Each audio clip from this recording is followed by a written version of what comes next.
I'm Andy Schmuckler. This is going to be brief.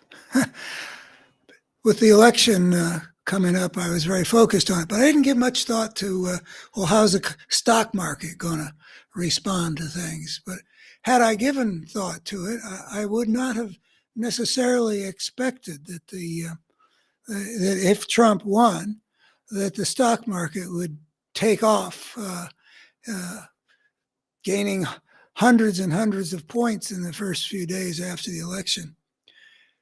And then when I was surprised to see that big rally in the wake of Trump's election, I asked, what's going on here? I mean, from my point of view, Trump is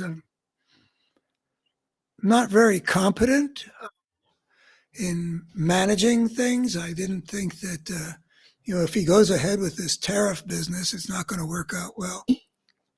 Don't know if he was ever serious about that, but he's not the kind of person who will do a good job of managing things, I wouldn't think. He might hand over his presidential policy, economic policies, to somebody who knows what they're doing, but I wouldn't have any competence about that. So I kind of wondered what that was about, and I looked up, and people were saying things like, well, there'd be less regulation of the economy. Well, that makes some sense. He certainly, and then they talked about crypto taking off in particular, and I remember stories that he basically sold himself, a piece of himself, to crypto billionaire types, their money and his promise of some kind of support of crypto. And by the way, I'm a crypto skeptic, but I go along with Krugman on this, as I do on most things, particularly economic, which is, he says that crypto is sort of a solution and in search of a problem, and he points out how long it's been out there and how little it's actually used for anybody's transactions, unless it's got to do with, extortion or laundering criminal money. So I tend to be sort of an enemy of crypto, but that's neither here nor there. He was willing to. It is a farce. Well, first of all, maybe the people who are putting it forward think it's a big deal idea. Anyway, I'm unconvinced, but I wouldn't have thought that it was really all that good news economically for Trump to be elected. Biden's done, his economy's been gangbusters, as people used to say. So I would think that actually our economy would probably be in better shape with Kamala Harris. And I doubt that the burden of regulation would outweigh decent economic management. But anyway, maybe that is a big part of why it went. I'm not convinced. But then I thought of another reason why the stock market might have taken off. When we didn't know who was going to win, that meant that there was a chance that Kamala Harris would win. And Kamala Harris winning might mean good economic management,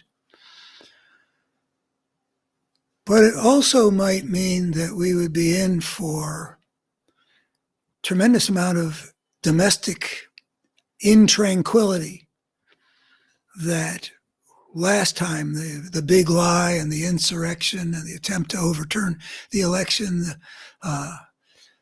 Trump's violent rhetoric maybe being such that we would have, some kind of economically disruptive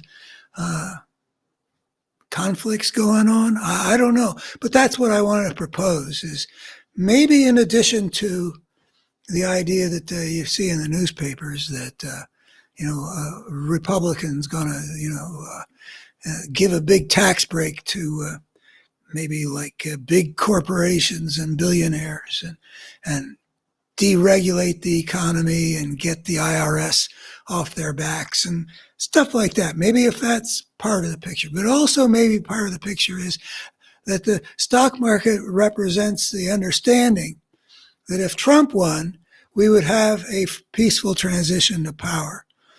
And if Trump lost, he might be able to foment something that would have an impact on the functioning of the American economy because of the disorder that would ensue. Don't know if that's the case. Just thought I'd share that idea. It makes a little bit of sense. Thanks. And if you're interested in my ideas about bigger things than just this week's developments on the stock market, please go to subscribe to the videos, and please go to my website, abetterhumanstory.org, where I've got an integrated picture of the forces that are at work in the human world, from our immediate combat in the political arena in this election, to the much larger picture of the fate of democracy in the world, and the still larger picture of the challenges that people have faced, humankind has faced, since we took an unprecedented step 10 to 12,000 years ago of going onto the path of civilization, meaning being the first species on this planet to extricate ourselves from the niche in which we evolved biologically, meaning from the natural order that produced us, and plunging into an unprecedented situation, which was therefore disordered and generated forces that hadn't previously operated in the systems of life on Earth, creating all kinds of problems, one showdown of which was this election with its catastrophic results. Thank you.